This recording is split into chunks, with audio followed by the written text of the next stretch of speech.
Before I begin, I want to explain something right quick.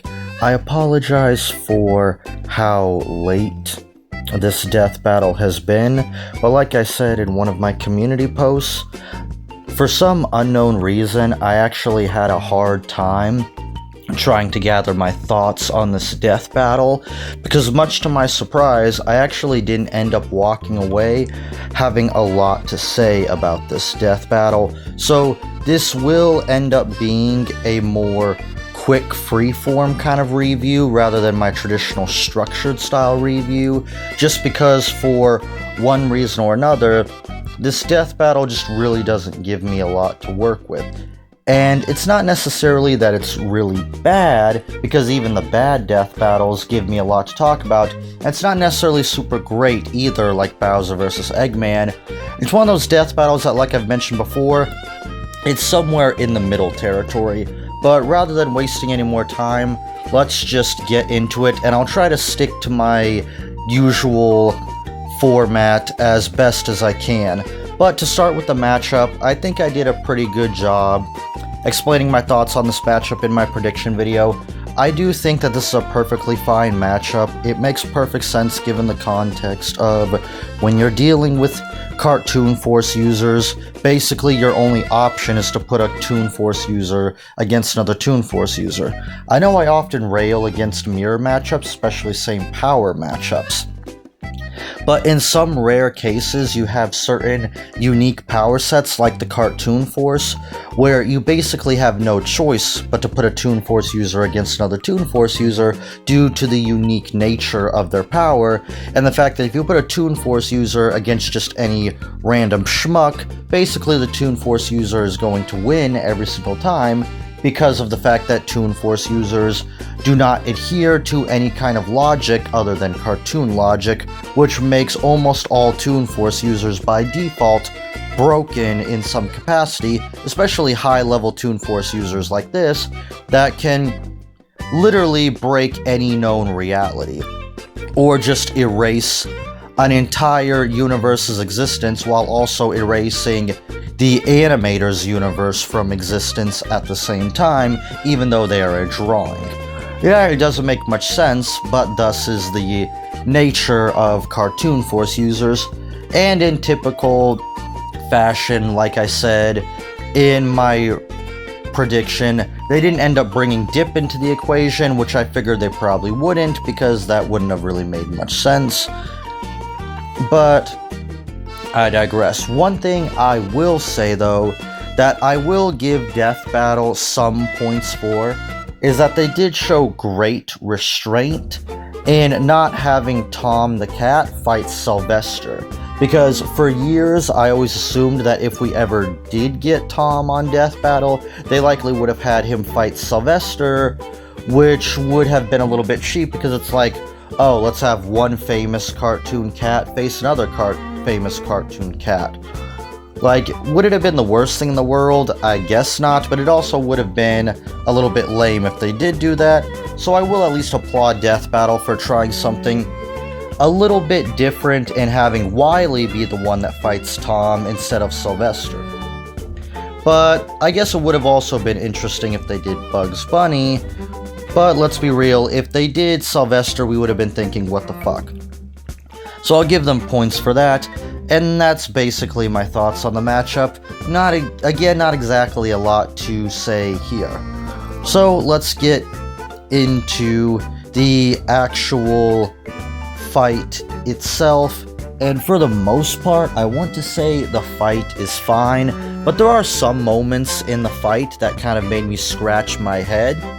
For example, there's a moment in the fight where a plane falls on Tom, and it's established that Tom does have 9 lives, playing along with the whole cats having 9 lives cliche that we know about. And even though we've seen Tom throughout Tom and Jerry survive all manner of crazy explosions, being sliced in half, so on and so forth, for some reason, a plane falling on Tom takes away all 9 of Tom's lives, and the only reason Tom doesn't lose all 9 of them is because he grabs one of them and shoves it back into his body before it floats away. And I'm thinking to myself, wait a second, why does a single plane falling on Tom take all of his lives? That doesn't really make any sense and seems like kind of a cheap excuse to get rid of Tom's other lives as quickly as possible, because it feels like Death Battle just doesn't have the time or the patience to just have Tom lose his lives more steadily throughout the fight. Instead, it just seems like, nah, we'll just have him lose all of his lives early on in the fight, and that just feels kind of cheap and rushed. And again, I asked the question, why does a single plane take out all of Tom's lives? Like, what the fuck? And also, I gotta say, the climax just feels very anticlimactic. We see Wile E. Coyote get the loony DNA, whatever the hell it's called, some kind of device that makes it to where it basically takes away a Toon Force user's Toon Force powers and makes them vulnerable, and both of them get affected by the device, and we see Wile get crushed by a house. You think Tom has won, and then instead a part of the house falls over and just squashes Tom, and it's revealed that Wile E. Coyote is the winner. And it just felt like a kind of cheap, abrupt, anticlimactic way to end the fight. It didn't really feel like they had something more creative in mind. And little moments like that just kind of made me scratch my head. And there are also moments in the fight where some of the slapstick works perfectly fine, but then there's other moments where everything feels kind of slow and it kind of lacks impact. It's kind of difficult to explain, but just watch the fight and you'll see at certain moments where it just feels like the slapstick kind of lacks oomph. And there's also other little moments that kind of irk me a little bit, where, for example, they try to recreate Tom's scream, and it's kind of there, but not quite, and it just makes me wonder, why not just get a clip of Tom's scream from a Tom and Jerry episode and just put it there, instead of trying to get a voice actor to recreate it? But then on another end, what's weird is they managed to perfectly recreate Tom's little evil laugh, which again, I find bizarre. We have this little back and forth of like, moments are fine, but then there's other moments that just make you think, what the heck are we doing here? And then another thing that kind of irked me a little bit was they have Tom talk. And look, anybody who is a long-time watcher of Tom and Jerry will know this, and the Nostalgia Critic also covers this in his review of the Tom and Jerry movie. Tom and Jerry do not talk, period. Yeah, you can have Tom do the whole "don't you believe it" thing, but for the most part, Tom and Jerry don't talk. And yes, I am aware that they have tried to have Tom and Jerry talk in some of the movies or for brief little moments in the TV show, but the cardinal rule is Tom doesn't talk. So for them to have Tom talk just seemed kind of weird. You can have Wile E. Coyote talk because there has been some episodes where, for example, in one episode, it's the one where Wile E. Coyote kind of narrates throughout the whole episode, and this is the one where he kind of explains that he's a certified genius and talks pretty much throughout the whole episode. You can kind of get away with that a little bit, but with Tom, it's a little bit more just no. It's kind of like Doomslayer, it's kind of like Link.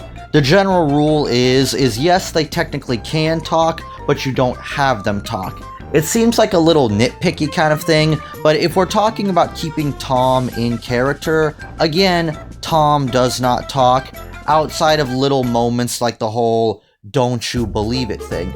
Normally, Tom talks mostly through body language, which they do throughout most of the episode, and they have Wile E. Coyote mostly talk through his picket signs that he pulls out, which is consistent with his character. So again, it's kind of a mixed bag so far. So that's just kind of my thoughts on the fight.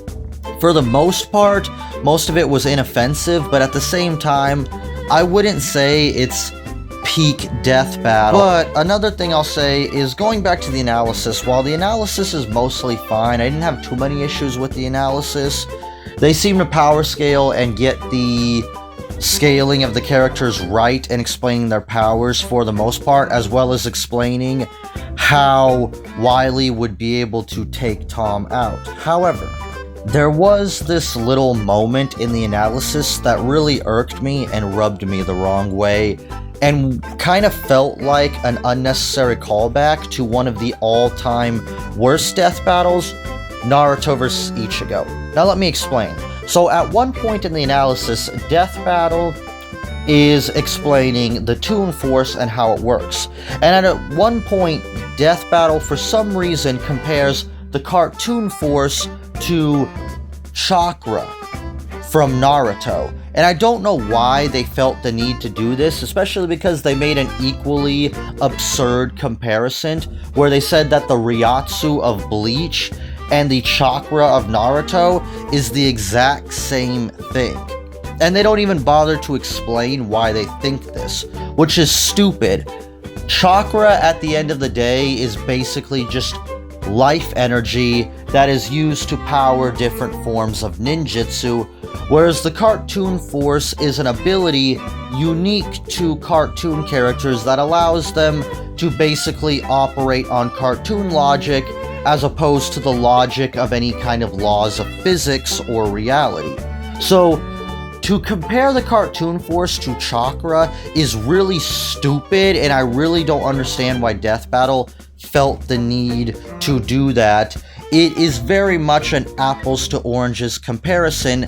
They are not equivalent, Death Battle. And if you're trying to say that they're equivalent of, well, Chakra is a power source for the abilities of the Naruto characters, and the Cartoon Force is the power source for cartoon characters, then that's just a really stupid thing to say. Like, come on. That's like me saying that, oh, well, Dragon Ball Z characters use Chi to power their techniques, and Bleach characters use spirit energy to power their techniques, so therefore they're the same thing. Or it's like saying that the Spirit Bomb is equivalent to a technique from Bleach like Getsuga Tensho, when that's not what's going on here, Death Battle.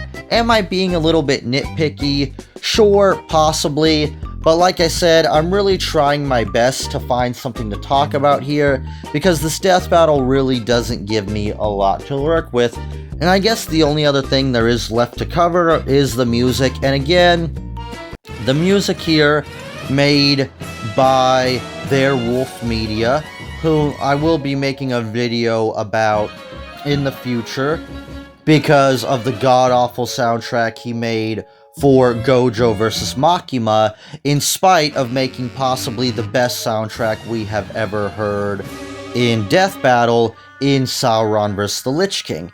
Now, this soundtrack, thankfully, is perfectly fine and fits the tone of both Tom and Jerry and Looney Tunes, and it does sound like something you would hear in a episode of Tom and Jerry or Looney Tunes, so I don't really have a whole lot to complain about there. Overall, I'm not gonna lie, this episode just really is kind of a mixed bag. It doesn't do anything particularly egregious, but it doesn't do anything particularly spectacular either. And while I do like that we are getting more hand-drawn animation, and I do hope that Death Battle does keep going down this route, as far as hand-drawn animation goes, it did the job for what it was supposed to do, but it didn't really do anything that kind of blew my mind either, you know?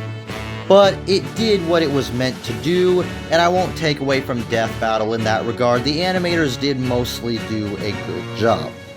Overall, I would have to give Tom's Wile E. Coyote, I would say it's a very, very tough call because, like I said, it was very difficult to kind of figure out how I truly feel about this Death Battle. I know I said in my prediction video that this should be a hard one to screw up, and while I wouldn't say Death Battle screwed it up, I wouldn't really say they did anything particularly spectacular with it either, and it looks like everybody's still talking about Eggman vs. Bowser being peak Death Battle right now, and it looks like it's staying that way. because I'm sorry, but I'm gonna have to give this one a 5 out of 10.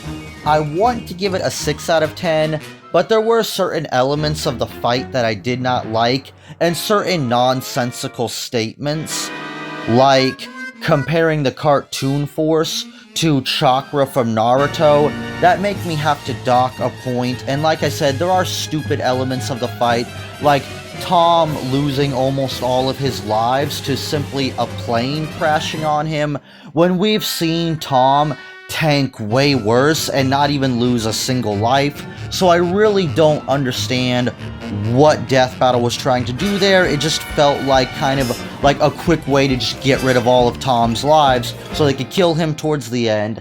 And like I said, the climax felt very anticlimactic, so I'm going to give it a 5 out of 10. Not a particularly bad episode of Death Battle, but not particularly spectacular either. It's just kind of meh. And I apologize if this review, again, didn't really feel all that spectacular compared to Bowser vs. Eggman. Maybe it's because we're coming off of the heels of not only Bowser vs. Eggman, but also Doomslayer vs. Master Chief, and also Spawn vs. Ghost Rider, which ended up being a pleasant surprise. But also, maybe it's just the fact that this is kind of new territory for Death Battle, and maybe this was kind of the best they could do given the circumstances, because one could argue that it would be very difficult to do a battle of any Cartoon Force user, and maybe Death Battle was just trying the best that they could. But again, even with that being said, it just felt like Death Battle could do more here. And I'm not saying it needed to be this great epic, because I would say if this fight was longer than 5 minutes, it would have been completely unnecessary, because the average episode of Tom and Jerry and the average episode of the Looney Tunes so happens to only be 5 minutes. So that's always been something that these two cartoons excelled at, giving you a lot of chaos in a short little 5 minutes, which I do say Death Battle tries its best to recreate. But again, I just feel like coming off of Doomslayer Master Chief, Bowser vs. Eggman, and Spawn vs. Ghost Rider, maybe it just feels like kind of like we're in the little bit of the kind of middle ground territory of the season, and unfortunately we have something potentially much worse looming within the next Death Battle, but we'll see. That's kind of my thoughts on Tom vs. Wile E. Coyote. Let me know what you think of this Death Battle. Do you think I could have done a little bit more with this episode, and maybe I just needed a little bit more time for my thoughts to marinate on it? Because like I said, there are things I liked about this episode, but there are also things I disliked about this episode. It just felt like I didn't have as much to talk about as I thought that I would. Now, like I said in my prediction, this isn't an episode that I think that Death Battle was guaranteed to screw up, and for the most part, I think the fact that it's walking away with only a 5 is really the worst case scenario. I think it at least had the potential to be a 6 or a 7 or maybe even an 8. But I would say it was still a fine episode. If you really feel so inclined, it wouldn't really be the worst episode to sit down and watch if you got nothing better to do. But if you're expecting to have your mind blown like you did with Bowser vs. Eggman, you're gonna have to look elsewhere, because this isn't it. It's just a perfectly mid-episode of Death Battle, but it's not necessarily forgettable either. I do think that for a cartoon episode of Death Battle, it's not that bad. But let me know what you think, and I'll see you guys around for the next episode of Death Battle. And believe me, we got a lot to unpack with this next one, Deku vs. Miles Morales. Oh boy, is that something that we are going to unpack, because holy shit, is this one quickly becoming a laughingstock.